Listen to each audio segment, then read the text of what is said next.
Good morning, Shabbat Shalom, and welcome. I'm Ross, and I'm live this morning from the Athenaeum in Jackson, Louisiana, home of Horeb Institute for the Historical and Objective Research and Exploration of the Bible, and I am happy to be here with you today. Thank you very much for joining me. It's a special date, as I'm going to seek to show, and there's no better day to do the presentation that I have planned for you than today. So you'll see why as we work our way through this. We're talking about the Shapira Scrolls, the first Dead Sea Scroll. Now, let me tell you a couple of things going into this. There is a poll in the live chat. One of the options is that the Shapira Scroll is authentic. That is the correct answer. Some of you don't know that yet, but it is the correct answer. The other answer is it's a forgery. Now, I want to put it forward to you. You're the jury. You get to choose whichever verdict you think the evidence supports. So, for instance, if right now, if you think that the Shapira Scrolls, as we're calling them, are a forgery, go ahead and select that.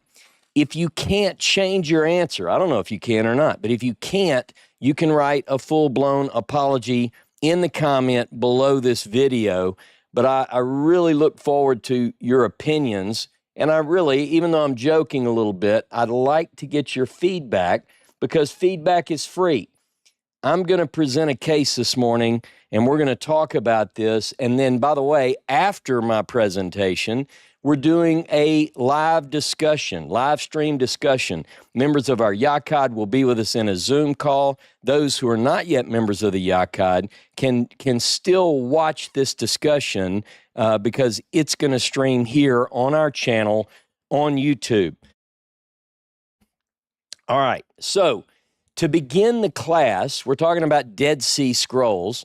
So I want to start, because I need to, with a very high-level overview. I know that everyone, I think most everyone at least, has heard of the Dead Sea Scrolls. And despite their importance for our understanding of the Bible and biblical history, I would argue that very few outside of academia, outside of the halls of academia, have really spent time in these documents. Very, very important that that I would encourage you, if you're a student of the Bible. My field is the Hebrew Bible, but even in the study of the New Testament, it's essential for us to understand this transition, particularly as it relates to how we came to possess the Bible as we know it.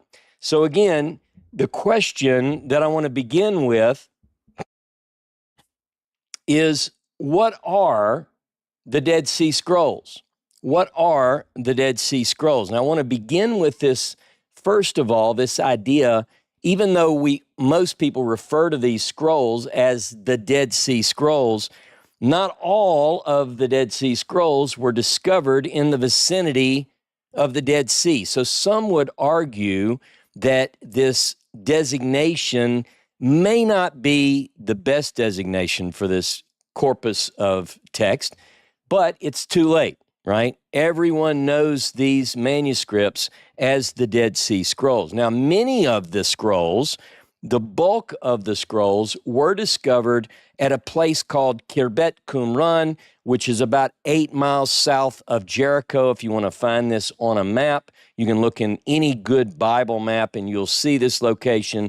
It's on the northwest shore of the Dead Sea, and it's here in this region. In 11 caves, usually the date is debated, but usually between the winter of 46-47 and the mid-50s, say 56, 57, the manuscripts that we now know as the Dead Sea Scrolls were discovered for the most part. There was a 12th cave in this Qumran region that was discovered. There were not scrolls found in it, but there were signs of looting. So there may have been scrolls at one time in this particular document, in this particular cave, that is the 12th cave near Qumran. Now we have other sites. Like, again, they're not all found at Qumran, and this is why some people would challenge the designation Dead Sea Scrolls. But we have also other sites where manuscripts were discovered. The Wadi Murabaat, Nahal Kever. We have manuscripts that were discovered at Masada. So there were other sites where ancient manuscripts were discovered. But if we were to estimate, in other words, I want to give you this high-level overview. So if you were to ask me, how many manuscripts make up the Dead Sea Scrolls, getting past this whole proper naming thing? What we think, and this is what most experts would say, is that we have approximately 900 to 1,000 manuscripts represented in Hebrew, Aramaic, and Greek. And of, let's call it 1,000 for easy math, for my sake at least, about 25% of those, roughly 240 of the manuscripts that are represented among the 1,000 manuscripts are biblical text. In other words, we would classify these as biblical text, and that includes 24 tefillin or phylacteries. You know, these straps that you would wear around your head and arm, Orthodox. We have evidence of this in the ancient world as well. So we have 24 tefillin or phylacteries, scrolls, parchments, if you will, and a total of around 240 biblical texts. They're in all different sizes. So we have some that in different levels of completeness. We have two manuscripts, probably among the largest. One is, it's called 1Q Isaiah A, the Great Isaiah Scroll, and 11 QTA, which is also known as the Temple Scroll. These two texts are roughly 8 to 9 meters, so about 26 to 30 feet roughly, for those of us who use the American system, as some call it. Then we have some that are just fragments, but we also have this intermediate length of scroll ranging from about 1 foot to 7 foot, or 40 centimeters to 1 to 2 meters in length. Now, most of these scrolls, most of these manuscripts that make up the body of text we refer to as the Dead Sea Scrolls are written on animal skins or leather. We do have some on papyrus as well. And then, as many of you know, we also have this mysterious copper scroll. We're not going to be talking about the copper scroll today. That is for another class. But when we look across the collection of manuscripts known as the Dead Sea Scrolls, and if you wanted to put a date on them, let's just be sort of broad. Let's capture sort of an early date to the latest date generally. And I'm talking about not only the Qumran text, but Wadi Murabat and the Nahal Kever and Masada text. All of these texts we're going to roughly date within a window approximately 250 BCE on the early side to about 115 CE. By BCE and CE, some of my audience may be Christian, so you would refer to that as BC and AD. The academic designation for these dates, BCE, means before the Common Era. CE is the Common Era. So 250 BCE to about 115 CE, and that's going to get you in the right ballpark. Now, how do we know how old these texts are? Initially, the dating method that was used almost exclusively was paleography. In other words, to analyze the handwriting. And it's, believe it or not, it's actually pretty accurate, and it's still used to this day. Aside from other scientific methods of dating. I hope that I have some Dead Sea Scroll scholars in the audience today, and I think I probably do. So feel free to educate all of us along the way in the live chat, because chances are, if you're here, I've either listened to some of your lectures, read some of your papers, or look up to your skills, and I need your help here. So help me out in the text. But one of the things that we want to do is we want to recognize that beyond just this paleographical examination or analysis whereby we can, get pretty close on the dates. There's also scientific methods. So the Dead Sea Scrolls, as we're calling them, have also been verified. These dates, not all of the scrolls have been tested, but there have been tests along the way. And this has been verified in carbon-14 analysis.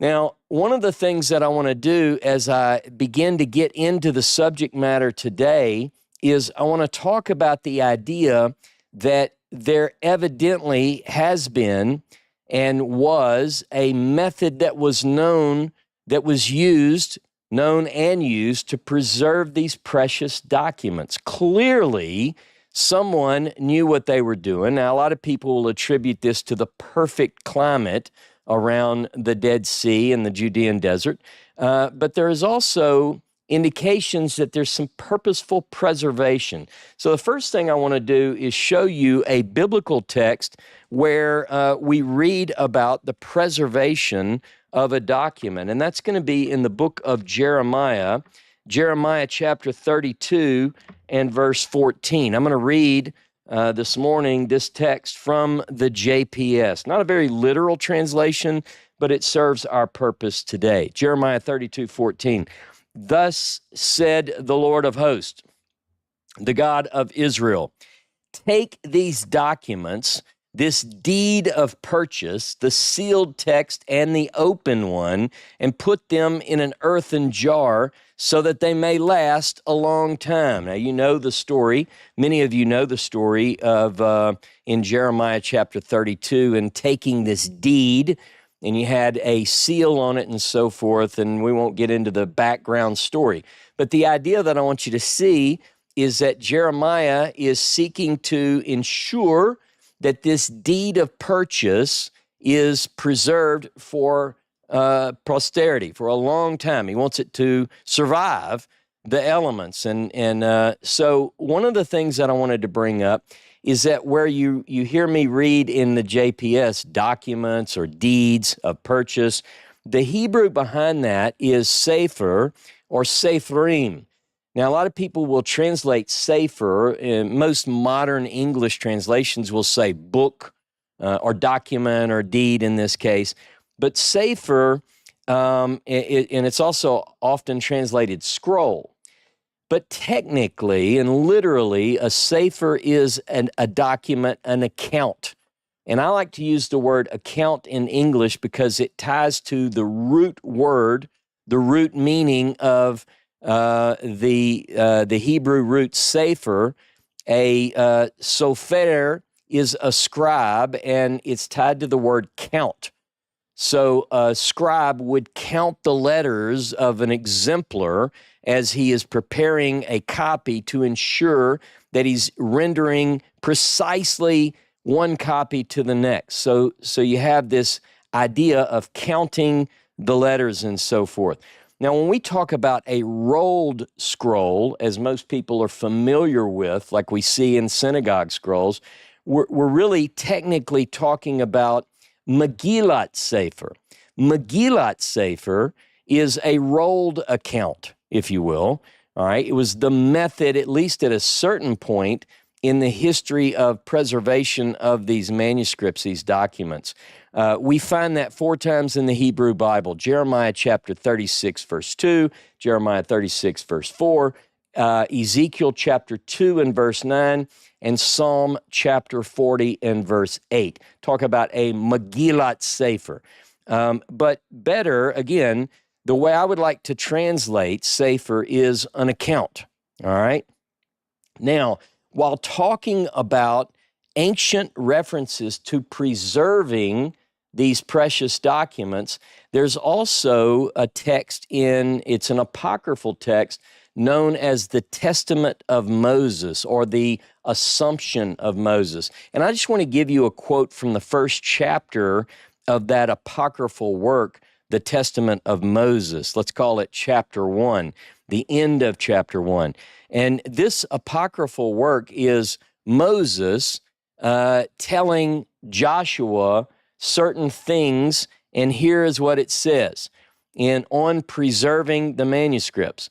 He says, anoint them with oil of cedar and put them away in earthen vessels in the place which he made from the beginning of the creation of the world. Again, we're talking about a purposeful preparation to preserve for future times these particular manuscripts. Notice that in both of these cases, the text in Jeremiah chapter 32, verse 14, and this apocryphal text in the Testament of Moses, we see that not only is there some preservation, but it's put in an earthen vessel.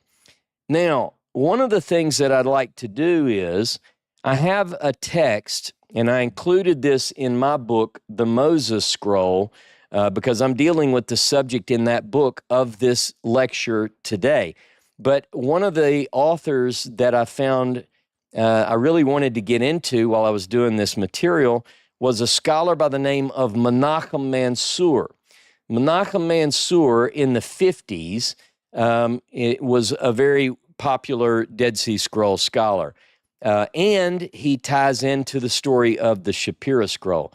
So I got his book, and while reading his book, I came across this particular account of two ancient discoveries. I've seen it in just about every Dead Sea Scroll book in my library, but I included this in my book. So what I want you to do is, the reference is Menachem Mansour, The Dead Sea Scrolls, a college textbook and a study guide.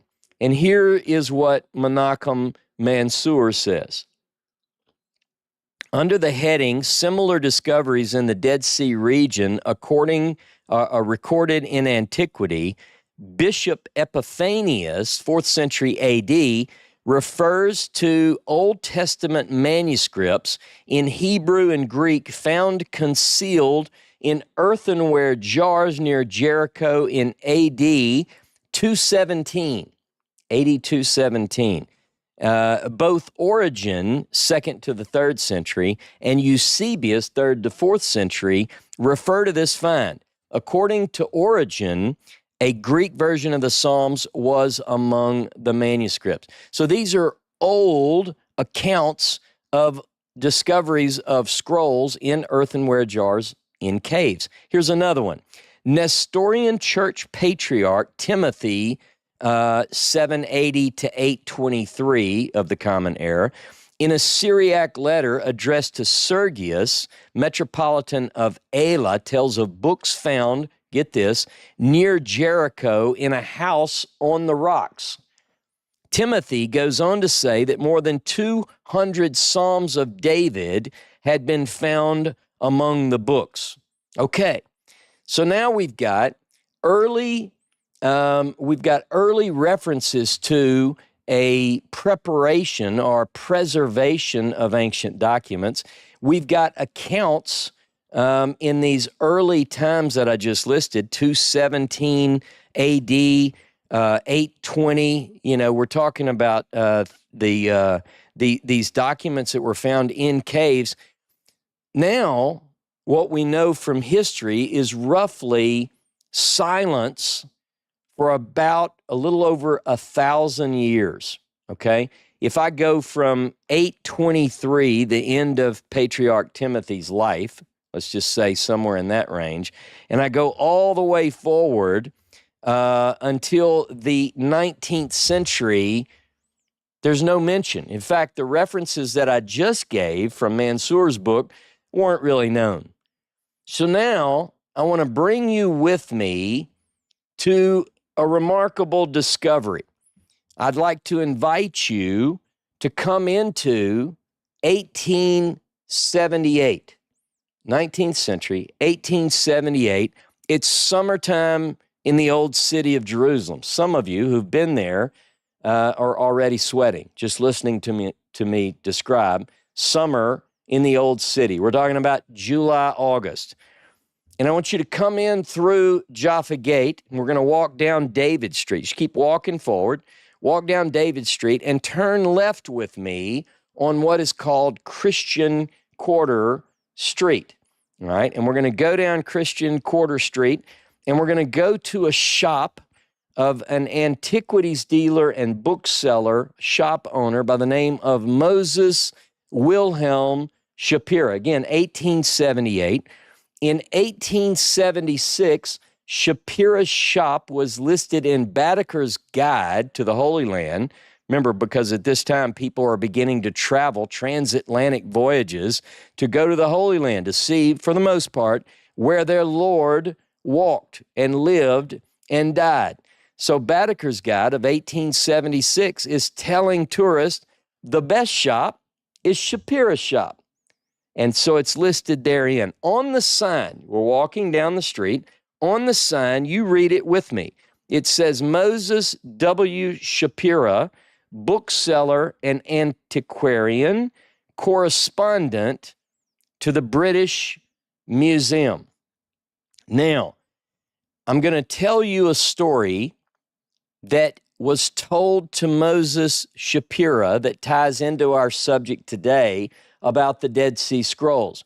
Now, we have several accounts. In fact, we have 6 accounts of this story that were told by Shapira, either to someone who recorded them, or actually Shapira wrote this account and turned it in. Now, what I did, and I'm going to reference my academia page, the link is in the description below.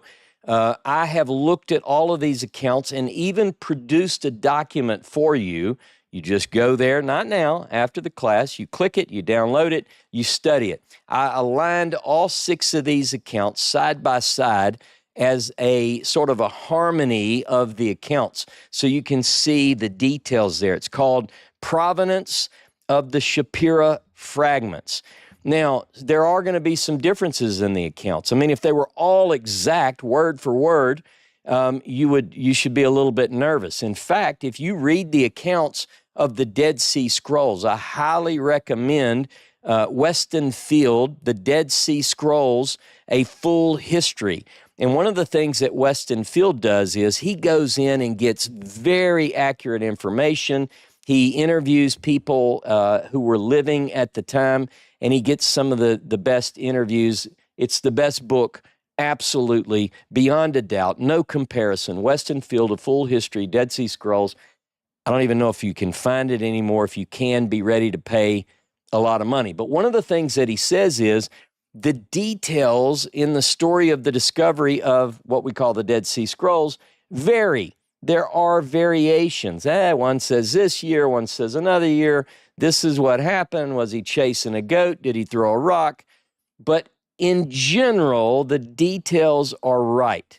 Now, I have read every account of the discovery of the Dead Sea Scrolls that I know of, and nothing that we find in the Shapira accounts are worse. In fact, it's much more accurate and on point. I highly recommend you get that from my academia page.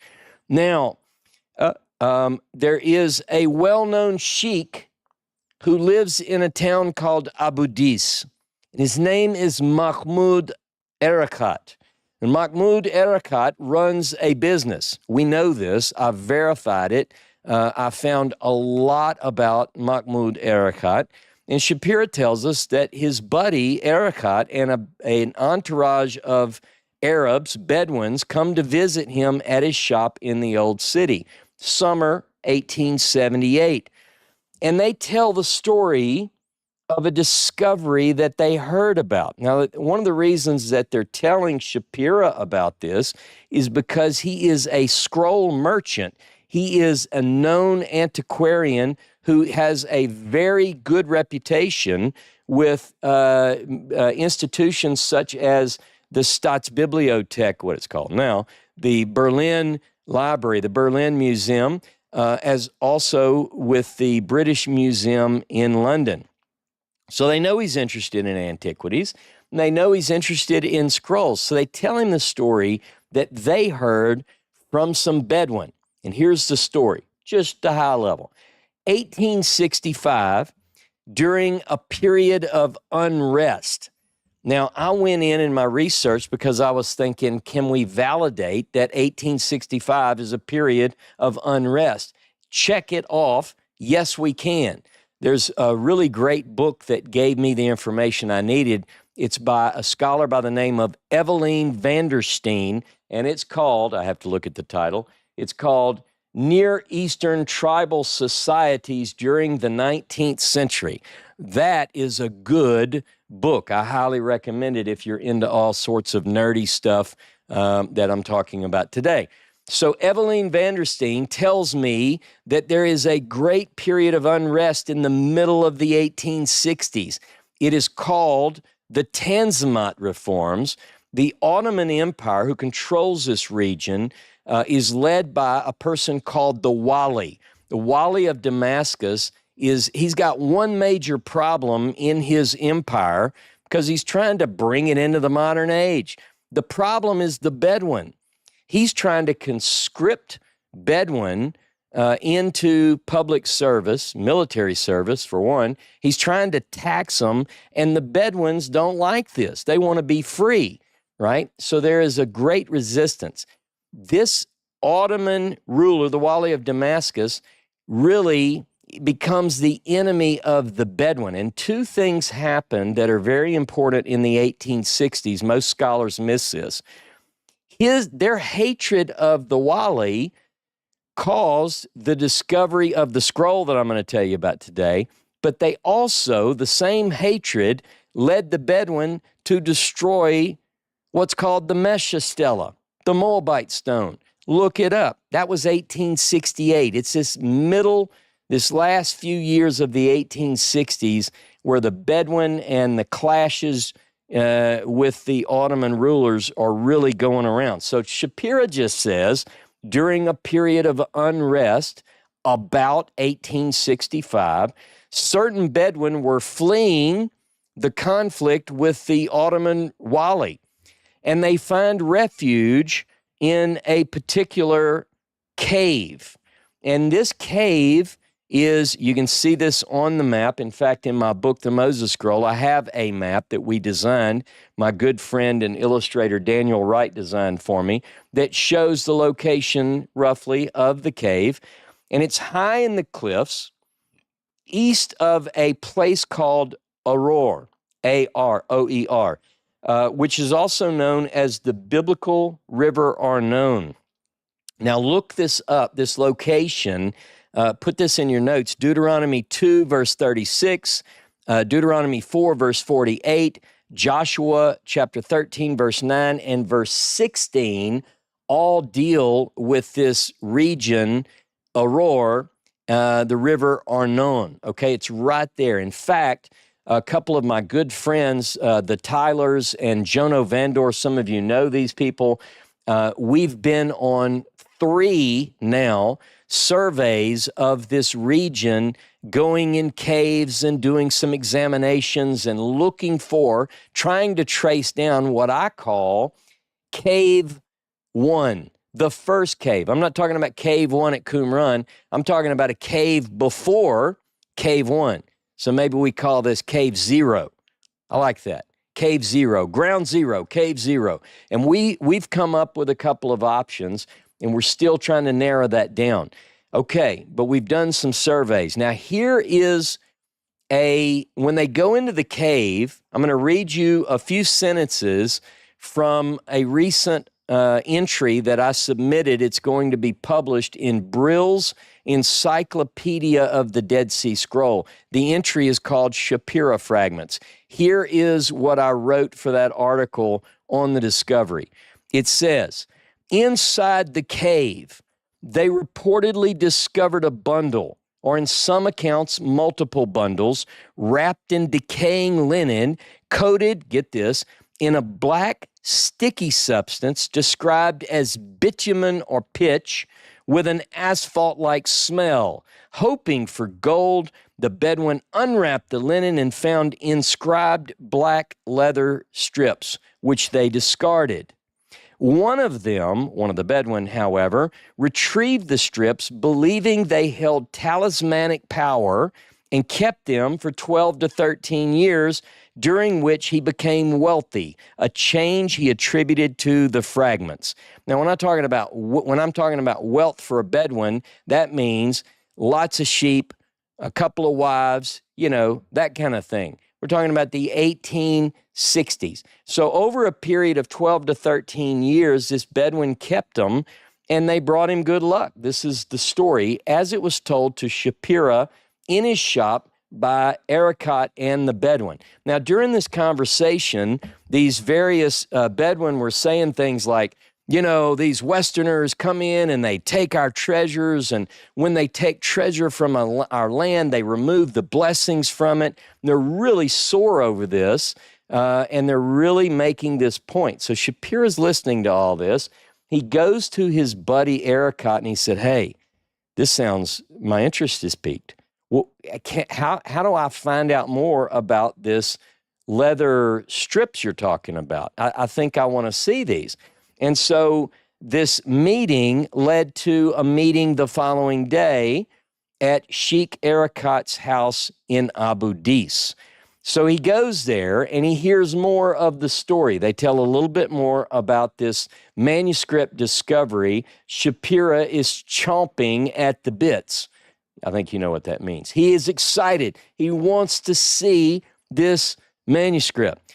Now, he has to arrange it. Remember, the Bedouin are saying, we shouldn't give these things from the land of Moab, what is modern-day Jordan, because we're giving up the blessing. But he says to the sheik, look, I'll pay for this.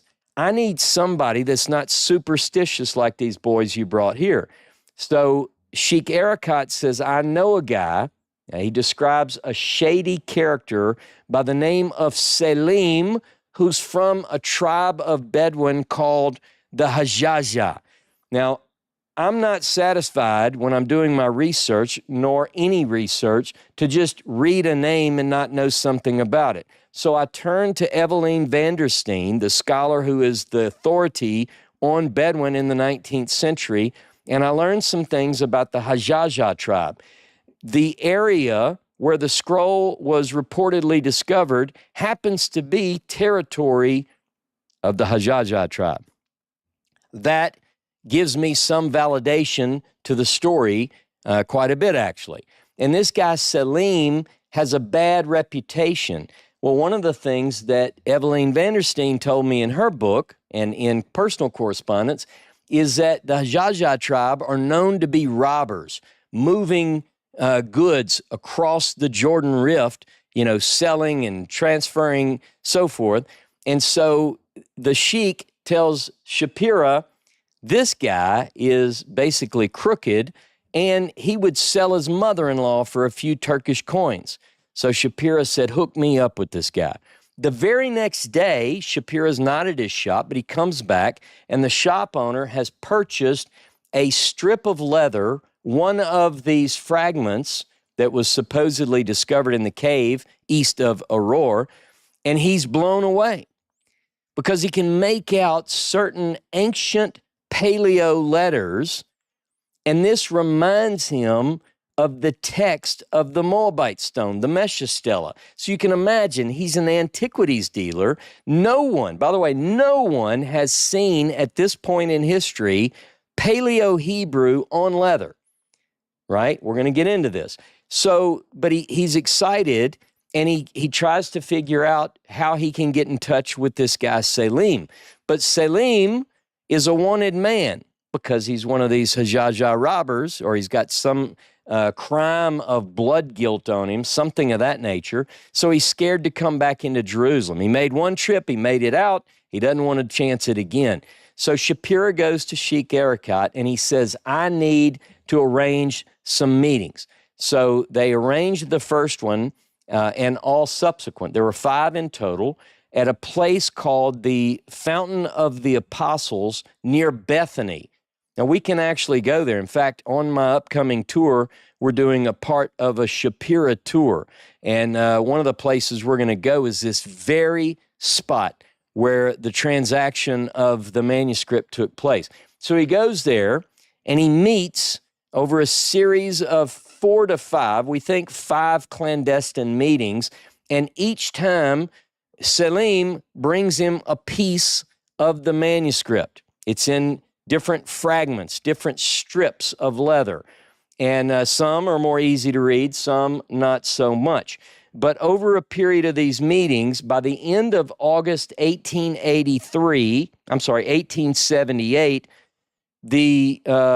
all of the fragments, according to Selim, he tells Shapira, this is it. This is the fullness of the find. Again, at each one of these meetings, he's given this guy just a little bit of money. Shapira later says that it's not even worth mentioning how little he paid for it, right? So then, surprisingly, unexpectedly, the sheikh, Erakat, dies. And this was the only connection between Shapira and Selim, so he loses contact with him. But he has everything he needs. So, ladies and gentlemen, what did Shapira now have? Here's what he had. He had a total of 16 leather strips. Now, we know all of this that I'm about to tell you because of excellent historical records and an academic report that was completed in 1883. And listen, a lot of scholars today, I'm going to get into this big time, a lot of scholars today just repeat, they parrot the scholarly consensus. It was a forgery then, it's a forgery now. These people are living on research from the 1800s that they haven't really even studied well, that material. I'm giving you everything that we know and pointing you to the backup, the source material, and here's what we know. 16 leather strips, they range in size from, when we talk about the height of the scroll, I'm going to show you, by the way, let me go ahead and show you this because I'm going to talk about it. This is a sample. Don't get excited. This is not the real thing, but I got it on eBay, and it was really expensive. I don't remember how expensive, but it was more expensive than I want my family to know I spent for it. Anyway, this is a replica of one piece. It's not to scale. The original, when I'm talking about this, when I say the height, okay, the height of the column, each of these is a column. See, this is a column, this is a column, this is a column, this is a column. This is a strip. You follow me on the nomenclature? Okay, so the size of a column, right, is 7.6 to 9.7 centimeters, or 3 to 3, almost 4 inches. So this is a little bit more than that, okay? Now, the length of each column, according to very accurate records that we have, is 15 to 16 centimeters, or 6 to 6.5 inches, about the size of a dollar bill, in length. Some of the strips are single columns, and some are multiple columns, meaning of the 16, some are just like this. I have 5 single strips that were part of this collection of strips. I have a couple that are two columns, and then I have some that are 4, and 2 that are even 5. But these are pieces, okay? Now, look at this. See this natural arch? You see how I'm out of hands here, but you see how the fragment arches? This is an example, and this is what the drawing indicated. Drawings from the 19th century that are kept in the British Museum in a dossier known as ADD, Additional Manuscript, MS 41294. You have to memorize all this. This is like we're going to play a trivia game after. ADD MS 41294 describes and shows these drawings that were actually made in 1883. Now, look at the colors, all right? So you notice that we have sort of a light tan to a light brown to even a darker, almost black area. And so what we realize and what we read about from the 19th century people who looked at this saw it, that areas where the strips were light in color, the black lettering shows up better. Where it's darker, it's harder to see, obviously. Again, this is not to scale, but it gives you an idea. Now, the back of these strips, see, it's a little bit darker. Again, this was made on eBay. It's not exact, but it was black, actually, because the back was coated with what appeared to be some sort of bitumen or asphalt. It even smelled of asphalt. Now, these are important details. You got to remember these because we're going to get into this more shortly. And so this is interesting. Notice how my model is folded. You don't get it like this from eBay. This is only what I did for my prop. The way that this was stored, it wasn't rolled as a synagogue scroll, but it was folded.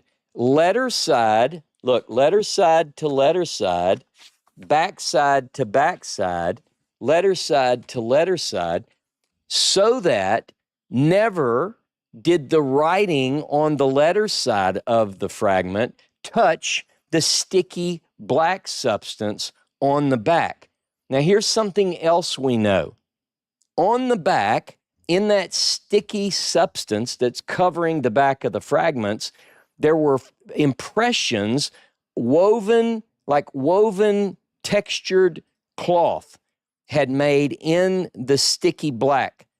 And there were fragments of weathered linen stuck to the back of it. Just little brown, nasty fragments of linen that were stuck in the back. Now, one of the debates from the 19th century, particularly scholars like Hermann Goethe and Edward Meyer and Shapira and these guys, one of the debates was whether or not the folding of the manuscript was an authentic part of the story, or did the Bedouin who came to possess them, did he fold them? We just don't know. We don't know if when they were discovered, they were done differently. I tend to follow, based on all my research, the idea that this was folded, and so I've got more research to do there. I don't know if Dr. Kip Davis is listening. If he is, and I hope he is, if he's not listening live, then maybe later. I heard an interview where Dr. Davis mentioned something about a folded manuscript. I know more than I'm saying now. I'll just get with Dr. Kip Davis on that to find out.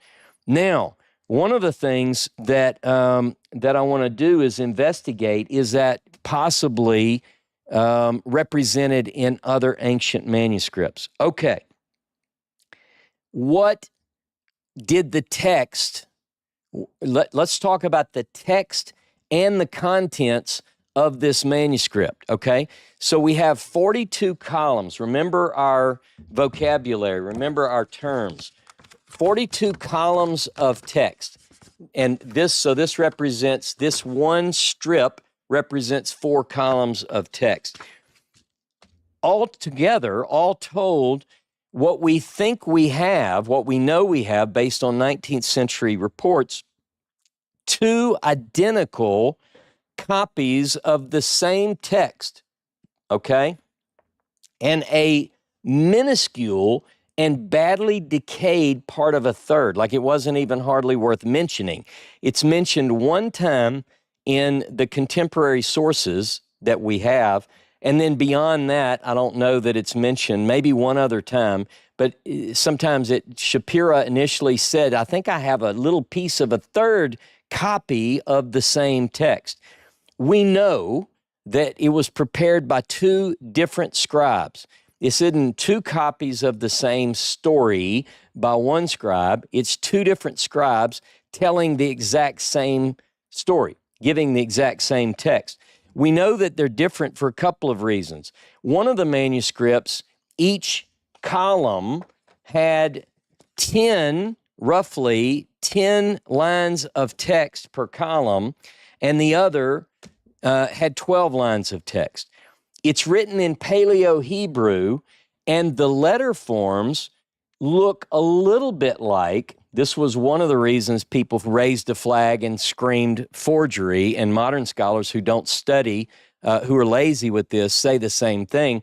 They tend to say, well, it has the same alphabet as the Moabite stone, so the forger just copied the Moabite stone. Not true. They need to read Hermann Goethe's work, Fragments of a Leather Manuscript. We'll talk about that too.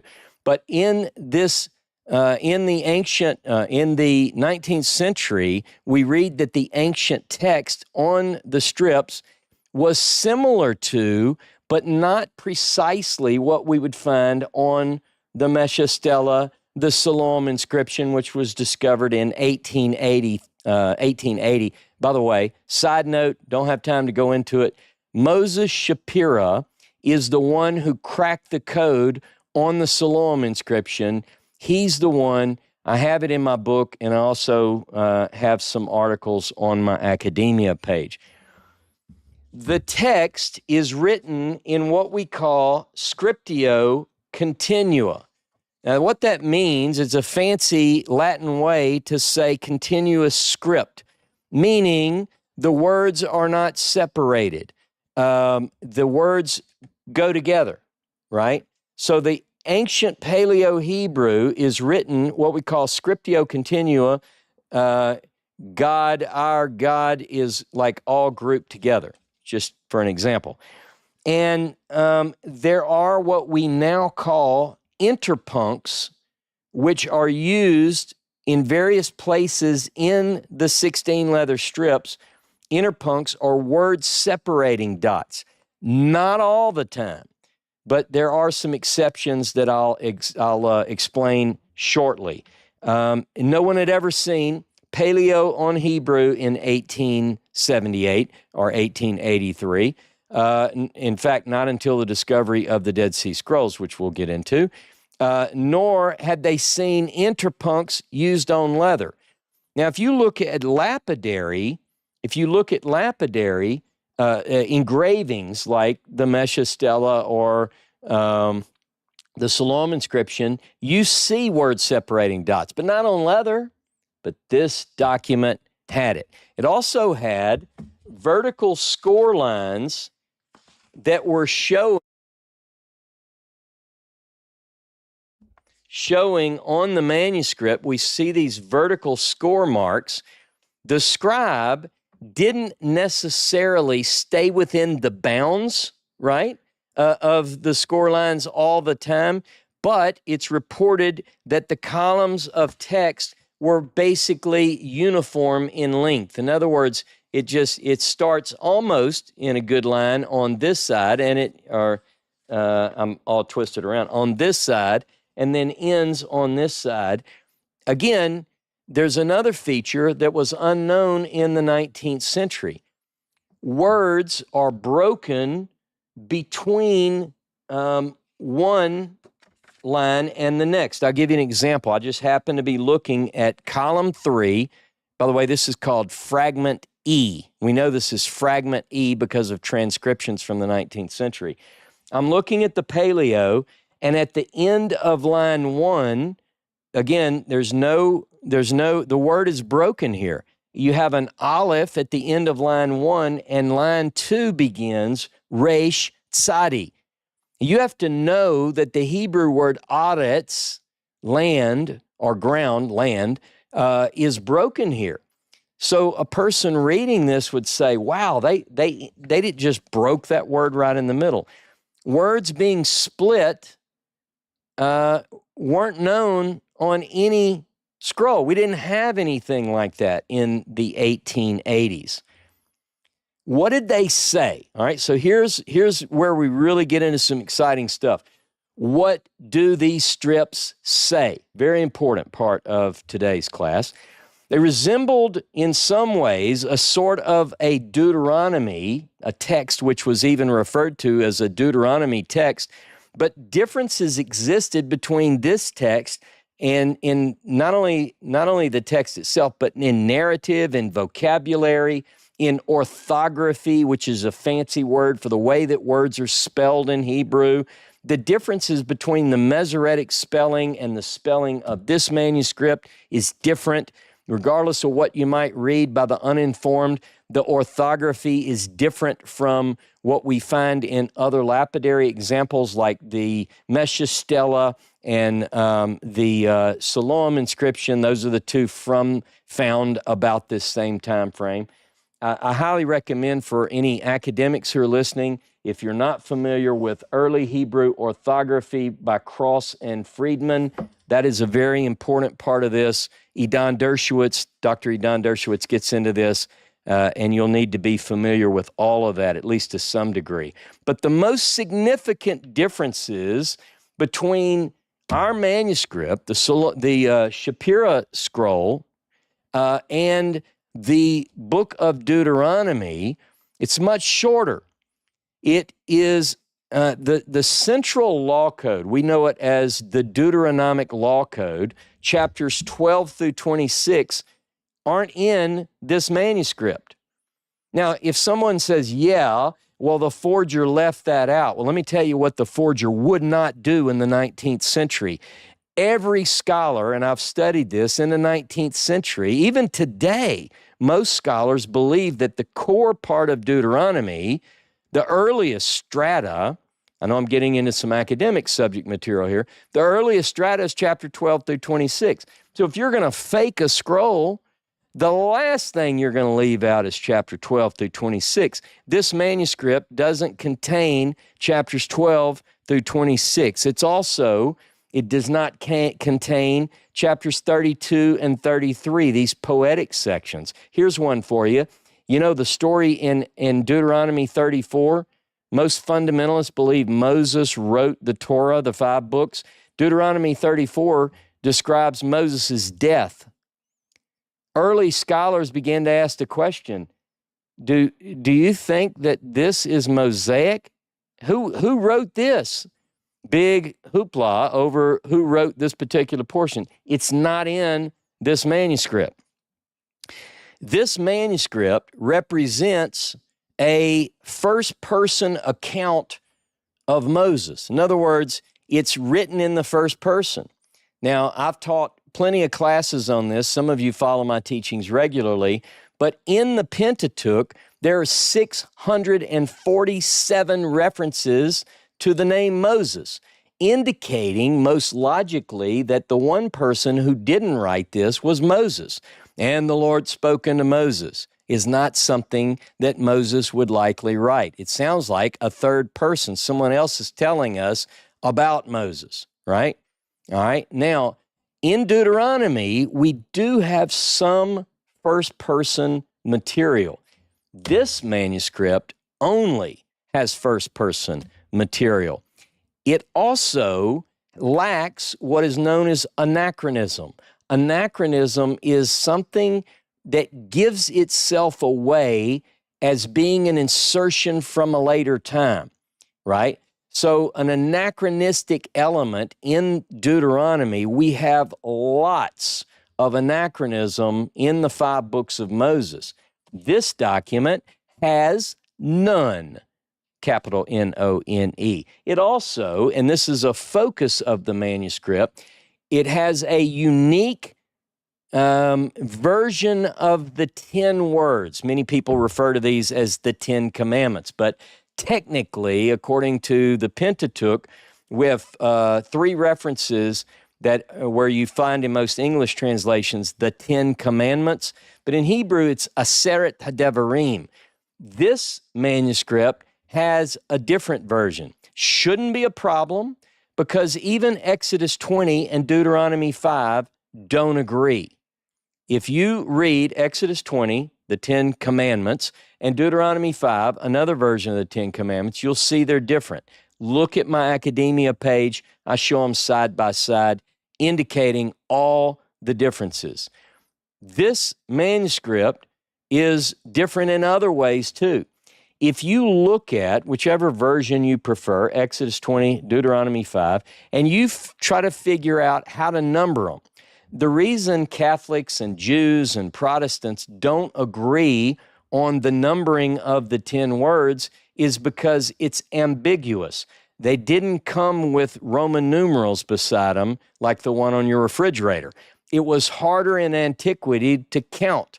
But no matter how you count it, the only way you get 10, whether you're doing the Jewish count or the Protestant or the Catholic, is you either split the first word or you split the number 10, because there's no way to know which is which.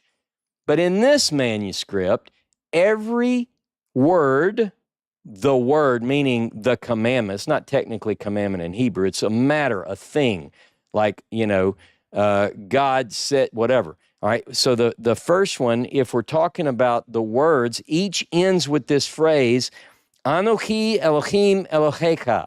I am God, your God. Rough translation, all right? So it's that way you count. So you can count them, one, and then you read it, and it says, Anochi Elohim Elohecha. And it's like God is signing off on each of the 10 words. Another interesting feature, this version of the 10 Commandments, using the popular phrase, is unlike any other that we know from antiquity. It is written in the first person, whereas Exodus 20 and Deuteronomy 5 begin in the first person and then switch to the third, referring to the Lord your God and so forth. This says, I am Elohim, your Elohim. I created the earth in 6 days and rested, okay? Very interesting. In the scroll that we're talking about, interpuncts appear after every word in the Decalogue. And the reason this should blow the mind of investigators is that this looks like what you would expect on lapidary. So, for instance, when you look at, again, I'm using the two examples that were discovered in the 19th century, the biggies, the Mesha Stela or Moabite stone and the Siloam inscription. There are interpuncts after every word because that was the method that one separated words on stone or an inscription. Well, that's what we find in this particular document, with a couple of exceptions, and I won't get into the nitty-gritty of the grammar, but for the Hebrew nerds out there, basically when you see the noun and the particle et, the particle et and its noun, or the particle lo and its verb, they're classified together. Like we would see in the Hebrew Bible, those words connected maybe with a makef, and there being a grammatical reason for that. In this document, it would say lo tignov, for instance, and that would be considered one word. There'd be an interpunct, a word separating dot before lo, a word separating dot after tignov. All right. And then elsewhere in the manuscript, it's not really that consistent. What we see is sporadic, what we might think are versicular divisions, like after a certain verse or a section, you'll just see almost feels random, certainly not consistent throughout the rest of the document. Okay, I'm going to go through a few more examples. The deity in this manuscript is referred to as Elohim throughout the main body of the text. The Tetragrammaton, Yod-He Vav-He, some would say Yahweh, Yehovah, Jehovah, Yahuwah, that name is only twice in the opening line and the closing line, and clearly the work of a later scribe. It's as if the writer of the body of this manuscript, not the scribal note at the beginning and the end, but the body either does not know the name Yod-He Vav-He or doesn't use the name Yod-He Vav-He. Now, I'll get into some of this in the after-class discussion if you choose, but I'll just say this. We know from the text of the Pentateuch, look at Exodus chapter 3 and Exodus chapter 6, where God introduces the name Yod-He Vav-He to Moses, depending on which academic source you're reading. Look at Exodus chapter 6 and verse 2. Very clearly it says that by my name, Yod-He Vav-He, I was not known prior to this right now. Clearly there was a time where the name Yod-Heh-Vav-Heh was not known, and that's what we see in this text, according to my understanding. Deuteronomy describes a ceremony that Moses says, when you go into the land, you're going to have a ceremony. You're going to put some people on the Mount of Blessing, Gerizim, and some people on the Mount of Curse, Eval, and there you're going to do a ceremony of blessings and curses, and then he sets forward and doesn't include the blessings. I know some of you are thinking, yes, it does. No, it doesn't. I got an article on my academia page about the missing blessings. You have to go read that and carefully consider what I show you there. There is in Deuteronomy, the blessed bees are not there. This manuscript not only has the blessings and the curses, but it also has corresponding blessings and curses. So for the commandment, the word that deals with the Sabbath, you have blessed is the one who keeps the Sabbath, and then cursed is the one who does, right? So there's a corresponding blessing and curse. One other interesting thing, if you look at Deuteronomy and you read up to Deuteronomy chapter 11, Deuteronomy 11 begins to describe when you cross into the land, you're going to do this ceremony, Mount Ebal, Mount Gerizim. Then chapter 12 through 26 is 15 chapters of interruption. It seems out of place, and I believe it is. It was inserted later because when you get to chapter 27, it's like Moses then says, oh yeah, I was talking about the Mount of Blessing and Curses, and picks it right back up. Read it without chapter 12 through 26. Okay. And by the way, if you want to see the corresponding blessings and curses, the entire text of the Moses Scroll, as I call it, is in my book, The Moses Scroll. And I also have a chart at the end on page 185 to 187 that shows the commandment and the corresponding blessing and curse. All right. September of 1878. Shapira has all of the strips. He prepares a transcription and includes some comments, like his reasons for thinking favorably to this manuscript, and he sends them by post to Professor Konstantin Schlottmann at Halle in Germany. And Konstantin Schlottmann, who is a very fundamentalist, he's a scholar, but he's a very fundamentalist Christian, gets with another brilliant scholar who's also a very fundamentalist Christian by the name of Franz Delitzsch. They look at the manuscript together, and they send in October of 1878 a harsh rebuke to Shapira, and basically they have some very tough words to him. And here's one of the main points of that letter. By the way, I've studied this exchange. We have it. We know what Konstantin Schlottmann said to Shapira. And one of the main points he says is, I've got Delitzsch here with me, and my boy Delitzsch and I, that was my paraphrase, want you to know that the problem with your fake forged text is it disagrees with our Bible. Can you believe that? Scholars who find problems not because of the philological aspects of the text so much or the academic approach to the text, but they said this doesn't agree with our Bible. In fact, Delitzsch is quoted as, don't touch our Decalogue. You see? So these are fundamentalist believers. Well, Shapira's a man of faith, and he feels scolded, and he feels badly about this, and he says, I love the Bible too. He comes from a fundamentalist background. He's a Christian. So because of the stern rebuke from Delitzsch and Schlottmann, he puts the manuscript away in the Bergheim Bank, and he leaves it there for almost 5 years. And then he comes across a book.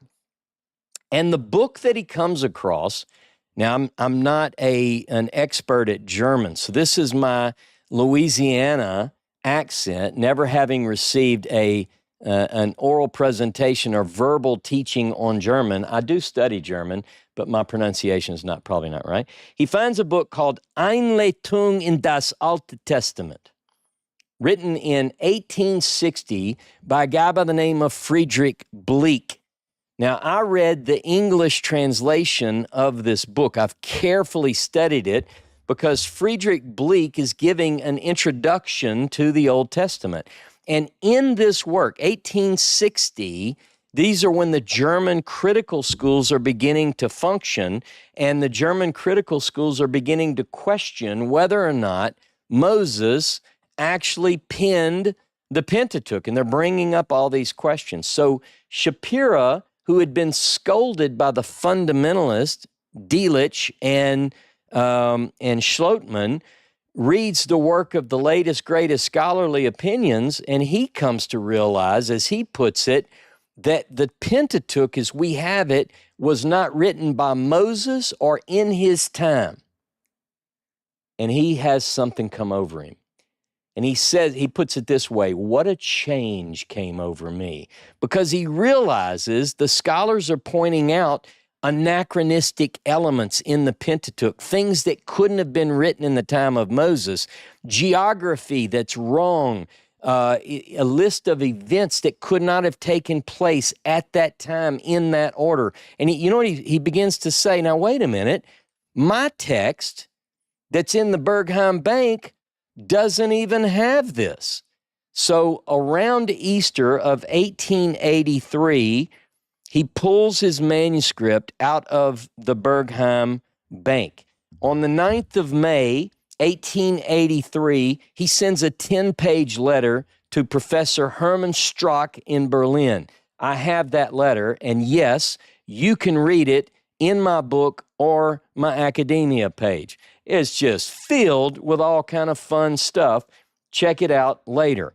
This 10-page letter has the following description from Shapira to Strack. Again, he writes this 10-page letter on the 9th of May, 1883. He says, after telling him he's sorry, he just hears that Strack's dad died. So he says, I'm sorry to hear about your dad. I'm writing you to tell you about a curious manuscript written in Old Hebrew Phoenician letters upon small strips of embalmed leather, and seems to be a short, unorthodoxical book of the last speech of Moses in the plain of Moab. This is the way he begins. And then he begins to tell Hermann Strack, the story of how he got it, the provenance of the scroll. He gives a lot of details about external and internal characteristics. He admits that Schlottmann had received it negatively 5 years earlier. He tells the story. He's not trying to hide that.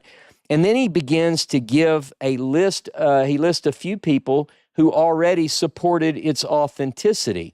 And then he gives his proofs of authenticity. But he's very humble, and he does what I did in my book.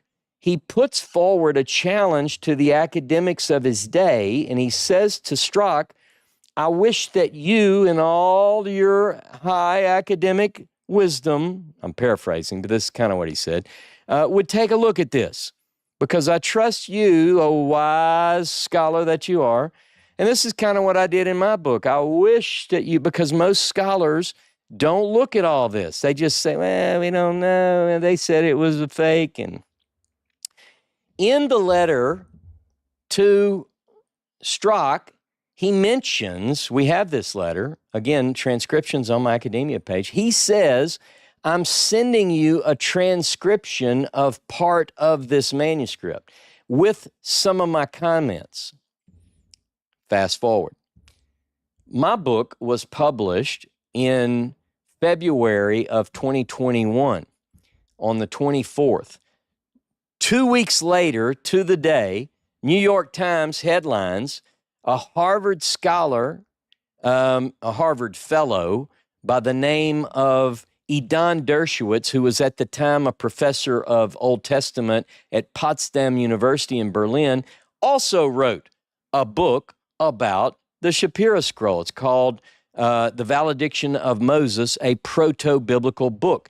And one of the things that he has in there, it's in the Valediction of Moses, page 34 through 40, he has a section that he reveals new evidence that Shapira could not have forged the manuscript. And what it is, it's 3 what we call purple pages, 3 pages of a transcription of Shapira's own transcription of a part of the manuscript with his notes. And Idan Dershowitz says, here are the reasons. You got to read his book. I put the link in the description below this video. It's free, by the way, on his academia page. So anyway, what I bring to the table is after my book was published, after Idan's came out, a year or so later, I began to think that what he discovered in this collection of documents found in the Staatsbibliothek in Berlin, these 3 purple pages that represent a transcription of part of the manuscript by Shapira, I believed what he found was actually the letter, the transcription that was attached to the letter from Shapira to Strzok. And there are reasons for that. We can talk about that a little bit in the after-class discussion maybe. So he gets to Germany. Shapira leaves Jerusalem with the manuscript. He goes first to Berlin. Strzok refuses to even look at it. He says, I don't even want to see it. And by the way, my eyes are bothering me right now. I can't do it. He's scared, basically. So he doesn't look at it. And Shapira decides to go to Leipzig. So he goes to Leipzig, and he meets there with a friend, a man that he knows, a scholar that he met during his work on the Siloam inscription by the name of Hermann Goethe. So the first week of July, 1883, see my book, The Moses Scroll, chapter 5, called The German Scholars for the Fullness of This. And he meets with Hermann Goethe. Now, I want to tell you about something.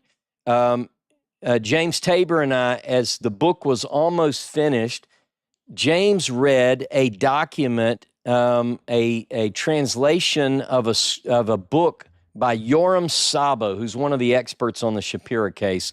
Yoram Sabo had written a book about Shapira, the scroll merchant, and in Yoram Sabo's book, he mentions a very positive review of the strips by Edward Meyer, that Edward Meyer and Hermann Goethe believed in the authenticity of the strips. So I'm down to the wire. I'm about to click publish on my book. Tabor calls me, says, we've got to look at the German letters. This may change everything. Sure enough, we contacted Matthew Hamilton in Australia, who is, I think, the world's authority on Shapira. We asked him, do you have what we call the Leipzig letters, personal correspondence from the boys in Leipzig to other scholars? And he said yes. So he sends them to me, and I translated them using online translation tools, and this blows the lid off the case. Most scholars don't know anything. They've never even looked at what took place in Germany regarding the Shapira case. All they know is from the time the strips hit London. But anyway, in these personal correspondences, we read of German scholars back and forth saying, this is without doubt an ancient, authentic scroll. You got to read chapter 5 of my book to get the details on that. But what it really reveals is that we had top scholars at the time who believed in the authenticity of the strips, and not as many would have us believe that everybody believed that they were fake. 1 week in Leipzig, the first week of July, there was this examination. And at the end of that week, a meeting was held in Berlin at the home of Richard Lepsius. If you've ever heard the phrase, the Book of the Dead, this Egyptologist and high scholar of the time, and several leading German scholars, older scholars, met together to consider the case of Shapira, and for reasons that I can't get into now, they declared it a forgery. And what it appears, as my research pulls out in my book, it appears that there's strong evidence that they encouraged Goethe to publish also a negative assessment of the Shapira Scroll, that he should call it a forgery. The reason I can say that, one of the reasons, is because I have the personal correspondences where they're saying this is real. Then all of a sudden, the manuscript comes out. It's called, there's a German translation, or there's a German original published in 1883, and we translated it with the help of Dave and Patty Tyler. We translated this into English. I dealt with the Hebrew parts, and a German scholar did the German part into English. So you can get this on Amazon, and we'll have all those links as well. Okay. The English, which I highly recommend if you're interested in this case, is called Fragments of a Leather Manuscript containing Moses' last words to the children of Israel. That's this.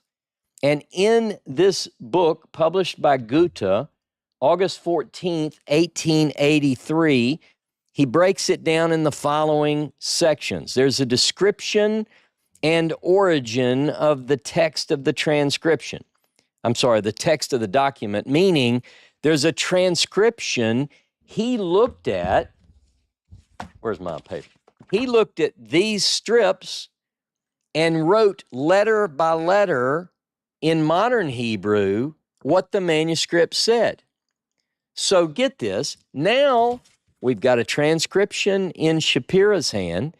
We've got a transcription that was produced the first week of July by the people, by Goethe and Meyer. So we've got quite a bit, actually, don't we?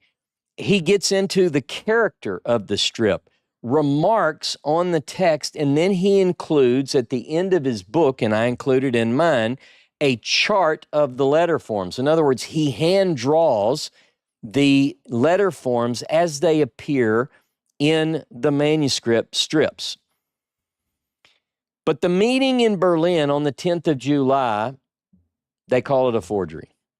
Shapira, we're not sure if Shapira really knew if it was totally rejected. He seems to just decide to go to England because he didn't have a buyer, obviously. So he goes to England, and about the third week of July, he approaches the office of the PEF, the Palestine Exploration Fund. There he meets a man by the name of Walter Besant, who ran the place. He was the secretary at the time. We have personal accounts from Walter Besant. I have a book called The Autobiography of Sir Walter Besant, where he tells about the meeting with Shapira and the scroll. I include all of that in the book. You got to read it. So we have his account, and we have the account of the meeting with the English scholars. So they initially, the report of the meeting, we have a guy by the name of William Simpson, who I have in his handwriting, his report inside the room where Shapira does his grand performance, he calls it. And so we have all the details. And one of the things it says is people around the table were saying there is nothing about this that says anything other than this is authentic. So they believed it was authentic. The scroll is then given to a scholar by the name of Christian David Ginsburg, one of the leading scholars. Even to this day, he's known as one of the leaders, particularly when it comes to the Masoretic text of the Hebrew Bible. But Christian David Ginsburg is the one chosen to examine the manuscript, and if it turns out to be authentic, the British Museum is going to buy that. Now, over a period of 4 weeks, he publishes weekly reports. The whole world, you have to understand, the whole world is sitting on the edge of their seat. I have articles from the New York Times, from various small town papers in the United States from 1883. Obviously, all the big English papers, the Times, the Athenaeum, also the Jewish Chronicle, all of these papers are covering the story. And Ginsburg seems to be very favorable on the authenticity question. We don't get any indication that he's not. In fact, by the end of the second week, the Prime Minister of England, of Great Britain, Gladstone, shows up because they had two pieces on display, and Gladstone shows up among the thousands of people over the course of a few weeks who came to see this wonderful specimen of an ancient scroll. Now, let me tell you this. Ginsburg got a nice sum, a grant, government grant, from Gladstone for his work on other things.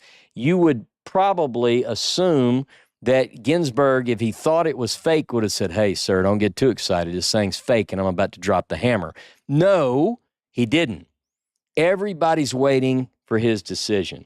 Now, by the way, every detail of this whole chronicle is in the Moses Scroll, blow by blow, until, and everything culminates in a forgery verdict, and I cover the details of who rejected it, when, and why.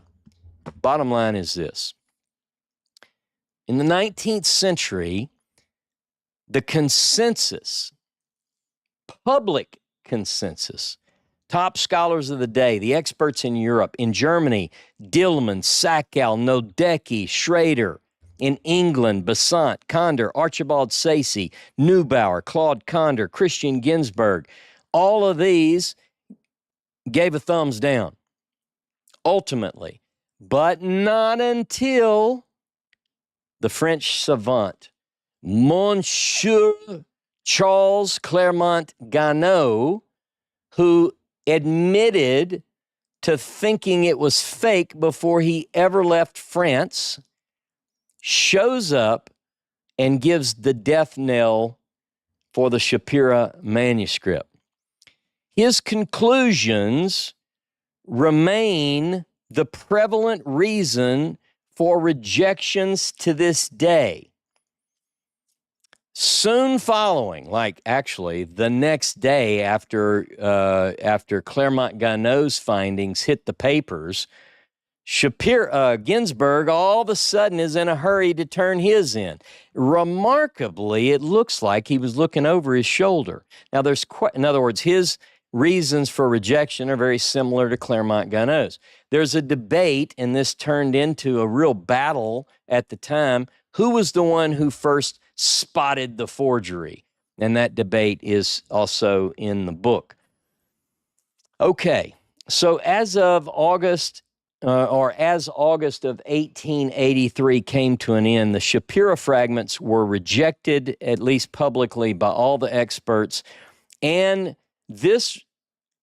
their reasons, I guess you should say, were shared with the masses. Here's the main one. The forger, this is what they believed, the forger, likely Shapira, perhaps with a team of co-conspirators, had cut strips from the lower margins of old synagogue scrolls. And one of the proofs that they had for that is you had on this fragment, they said that you had one edge that was straight and another edge which was more jagged. So they said, flip it over. They didn't talk about this arch that you see and I see, but they said it's clear that one edge is more straight than the other, clearly an indication that our forger used a penknife. But they hadn't seen stuff like we've seen. Look at this picture. You can see this from where you're sitting. This happens to be a piece of the Psalm scroll. I want you to notice something. Look how straight that looks. That's not a cropped image. And look how jagged the bottom looks. But this is what they saw on the strips that were on display, and they said, we got an obvious forger here. Well, they think that then Shapira and or a team of forgers aged the leather strips artificially and then concocted a text as fancy would dictate, is I think the exact words. And the way they did it, the way they played or pretended to be presenting an ancient document is they said, hey, we know what ancient texts look like in Hebrew. We've got an exemplar in the Mesha Stela. We know that words are spelled without a lot of the vowels that we have in modern text, so we'll just leave out some medial vowels particularly, and we're going to spell things similar to what we find there. Here are some other proofs of fraud from the 19th century. Paleo on leather. Never seen it. Scriptio continua on leather. We don't have that. The forger is probably looking at the Mesha Stela. Oh, look, the scroll happens to be written in Paleo using Scriptio continua, except for the interpuncts. Never seen interpuncts on leather. You see how they're thinking. Word breaks. A word is broken between lines. The scribe begins the word on one line and finishes it on the next. We only see that in lapidaries, say the 19th century scholars. Therefore, this leather thing is fake, and the faker is trying to make us think they know ancient Hebrew. There are spelling mistakes, and then there's the obvious evidence of a cut scroll. I just showed you why that was stupid. Plus, the story was too hard to believe. You mean to tell me, they would say, that Bedouin went into a cave by the Dead Sea, and found a scroll that you say is thousands of years old? Please tell me more. And they thought that this was absolutely ridiculous. Let me give you an example. In my book, if you have my book on page 61, the Moses Scroll, listen to this. Here's one of the quotes from the time. Here's what it says. This is by a scholar, a brilliant scholar, by the way, by the name of Archibald Sayce. And he said he found it difficult, this is me, to believe the story of the ancient scrolls discovery in a cave near the Dead Sea. He put it this way.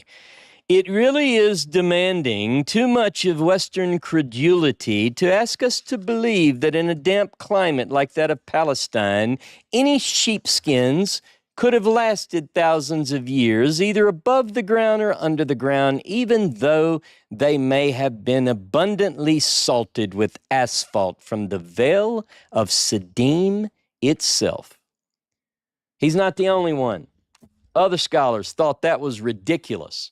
Claude Condor said, I've been in every cave, I think, in Palestine, and there is no way that leather could survive. And if leather could survive, certainly linen couldn't survive. And why is it covered in this black, sticky stuff that smells like asphalt? Preposterous. And so the verdict was sealed, ladies and gentlemen. John Marco Allegro, in his 1965 book, The Shapira Affair, said the following: biblical scholars could once more relax over the medieval text they had always used, happily confident that their theories would never be upset by really ancient manuscripts of the Bible from Palestine. None existed and none could exist. The Shapira Affair was closed. And boys and girls, it would have remained closed. The verdict would have remained sealed if the following hadn't happened. In the winter of 1946-47, Bedouin found the first of what are now known as the Dead Sea Scrolls. Get this, in a cave, written on leather, wrapped in linen, coated in a black sticky substance, smelling of asphalt. Emanuel Tove, the author of the book I held up moments ago, Textual Criticism of the Hebrew Bible, and Eugene Ulrich, and every other Dead Sea Scroll scholar worthy of mention, tells us that we have 13, get this, 13 manuscripts found among the Dead Sea Scroll manuscripts that are written in Paleo-Hebrew on leather. Now, some argue that number because of traces of other, so some might say 14, 15. Ulrich and Tove, I tend to trust them. They give me the number 13. 13 manuscripts were written in Paleo. Now, we have other texts which are written in a later Hebrew script, and the name of God, Yod-Heh-Vav-Heh, is recorded in Paleo. But I'm talking about the whole manuscript is written in Paleo, 13. All 13 are works attributed to Moses. They're Torah texts, they're Pentateuchal texts, right? So you're not going to find, or we didn't yet, maybe we will, God please, but we didn't find a copy of Isaiah written in Paleo-Hebrew. These works are all attributed to Moses. There is a manuscript of Job that is partially represented, that is written in this Paleo script, but according to Jewish tradition, Job is written by Moses. So there you have it. All 13 works attributed to Moses. Get this. The Paleo manuscripts, and only the Paleo manuscripts, are written in scriptio continua, continuous script.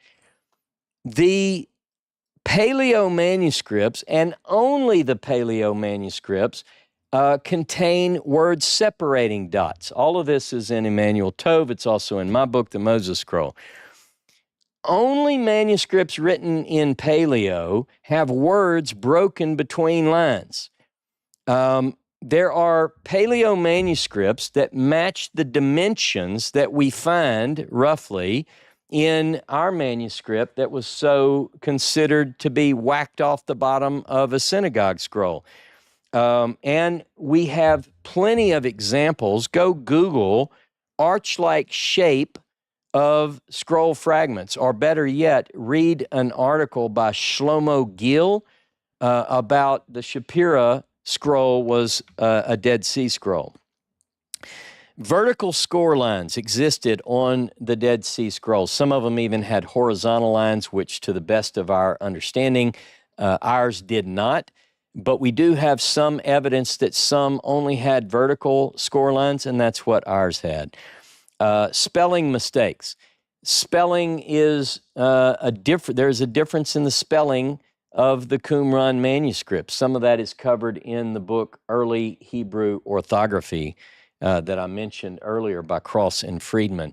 One thing that we notice in the Dead Sea Scrolls is that most of the Dead Sea Scrolls, and I'm not an expert, so if some of you listening are experts, but my experience in studying some of the Hebrew text in Ulrich's editions show that they're more likely to have these medial vowel letters than what we see in the Shapira manuscript, but that's for another day.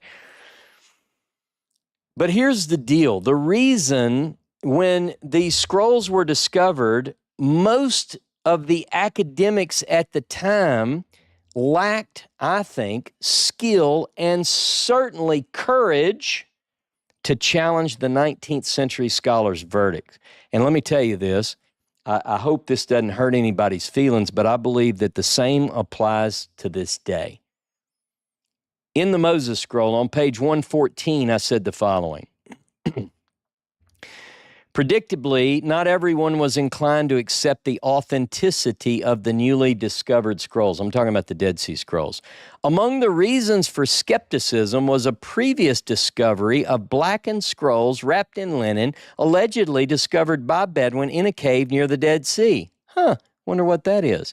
In the last week of July 1947, when a search was underway for someone who could best judge the genuineness of the recent discovery, we find the following account, quote, By the way, this quote I got, and I footnote it, is from Weston Field's The Full History, Dead Sea Scrolls Full History.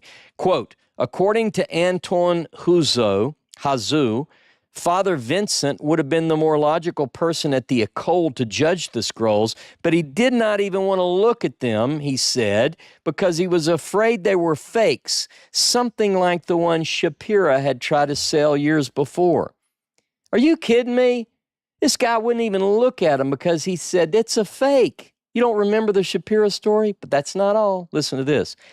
The third week of August 1947, we find another person who maintained a similar reservation. Quote, during the next few days, Metropolitan Samuel consulted Stephen Hannah Stephen, a Syrian Christian employed by the Transjordan Department of Antiquities, but he pronounced the scrolls late, that is, medieval, despite Samuel's recounting of the stories of Origen and Catholicos Timothy. Stephan cautioned Samuel, citing the Shapira affair. These scholars were terrified. They lacked the courage to even consider that these scrolls might be authentic because of what happened with the Shapira affair some 60 to 70 years earlier. Now, I have a quote from Idan Dershowitz's book. If you get Idan Dershowitz's book, you'll see on page 10, the valediction of Moses, page 10, Dershowitz says, in 1949, Solomon Zeitlin, an expert on the Second Temple period and editor of the Jewish Quarterly Review, cited Shapira's manuscripts as evidence that the Dead Sea Scrolls must likewise be forgeries. 1947, 1949, these guys are saying this is fake. Get this. Professor Burroughs, says Zeitlin, seems to have forgotten the affair of Shapira, who produced a manuscript of the book of Deuteronomy, written on parchment in archaic Hebrew script. He stated that he procured it from a Bedouin who told him he found it in a cave, parentheses, again, a Bedouin in a cave. Scholars and experts of the British Museum were convinced of its authenticity until it was discovered to have been produced by Shapira himself over a period of 20 years. Thus, quote, the Bedouin and the cave, end quote, became a myth. Can you believe that? Someone in 1949 hears a story about a Bedouin and a cave, and he says, clearly this is fake. We already heard this whole Bedouin and a cave thing back in 1883. Well, Zeitlin got egg on his face. Some today maintain the 19th century verdict, but to do so, they have to ignore the evidence from the Dead Sea Scroll. How could, answer me this, riddle me this, how could this accurate, if I'm going through all the details, how could this be anticipated and faked 80 years, if I deal with the 1865 discovery story, 80 years before 1946-47, or 69 years before, from 1878, how could these things have been faked? How? They didn't have an exemplar. I could almost understand Zeitlin saying, hey, wait a minute, we've got a fake. This looks like that fake. But see, what Shapira brought to the scholars in his day, there was nothing like this. Other scholars will cry, it lacks provenance.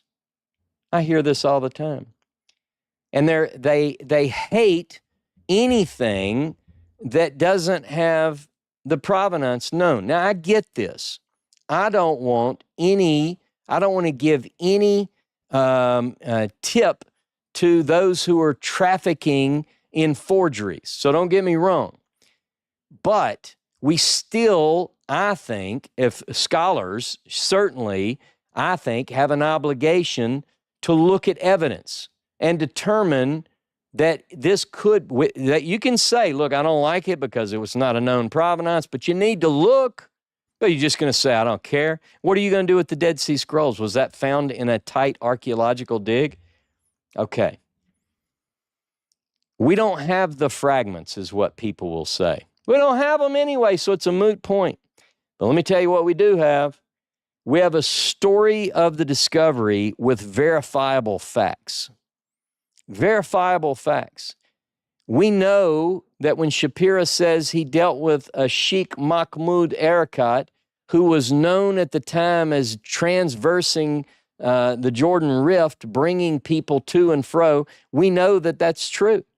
We know various details of the story that just make sense now. And we didn't know until people like Eveline Vandersteen wrote a book called Near Eastern Tribal Societies during the 19th century. We didn't know half of the story could be validated, and it can. We didn't know that 1865 to 1870 was a time of unrest in the Ottoman Empire east of, in the Transjordan. Now we do. Then people say we don't have the manuscripts. I want to say this. Yet, what we do have is we have the text. We have the text because we have 3 independent transcriptions published by 19th century experts who saw them: Shapira, Gutemeyer, and Ginsburg. And these transcriptions can be read. I've got them in my book.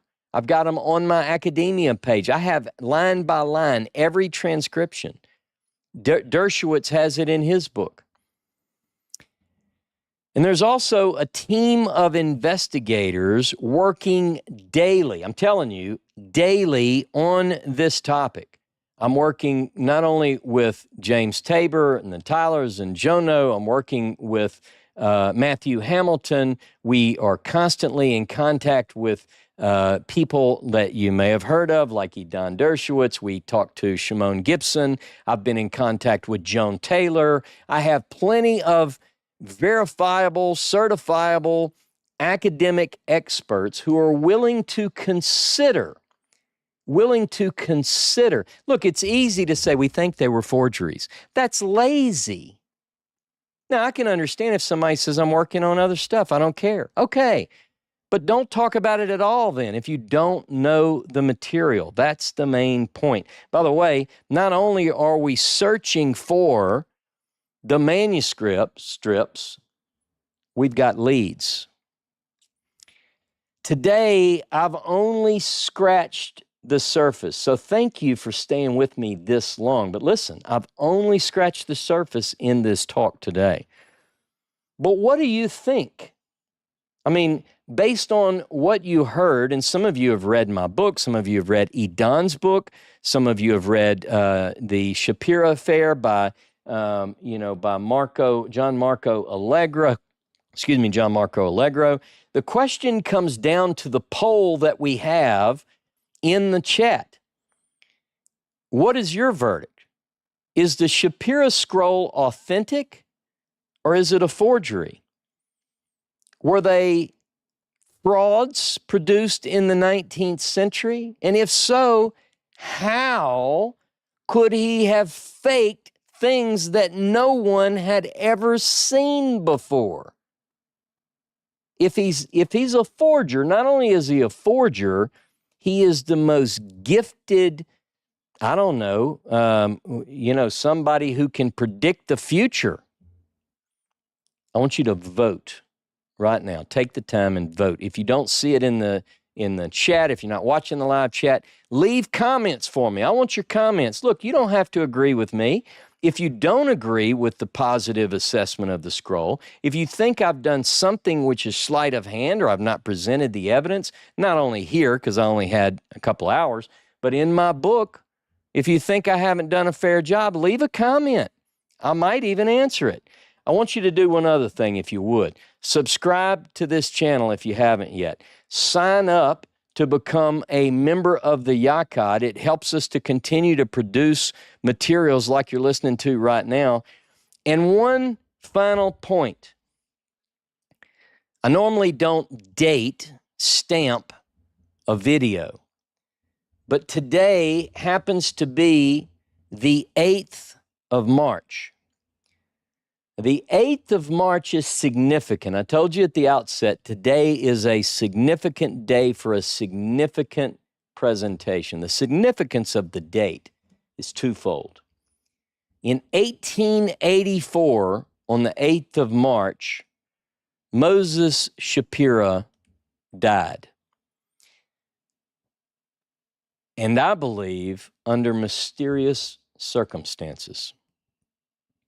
5 years later, on the 8th of March, 1889, the Shapira Scroll, at least the 15 fragments that were in the possession of the British Museum, were last displayed in a place called Burton-on-Trent in England. I've got two leads that are very, very good, and we're chasing them down. And if you want to be part of the chase, if you want to be part of the quest for the ultimate truth in this, let me tell you something. If we find these, or I want to say when we find the strips that are mentioned as being last seen in Burton-on-Trent, or the two strips that Shapira's widow sent to a professor somewhere, if we test them and they come back, we'll know. I mean, we'll know one way or the other, and we can put this to rest. But until then, what do? Just give up? No, I say we push forward, we search for it. Thank you very much for your time. Listen, if you're still with me, give it a few minutes, and we're going to go live for a discussion. If you're part of our YACOD, you can join us on the Zoom call. You can find the link in the YouTube section on the community tab for our community. You can find it on Discord. You can find it on Patreon.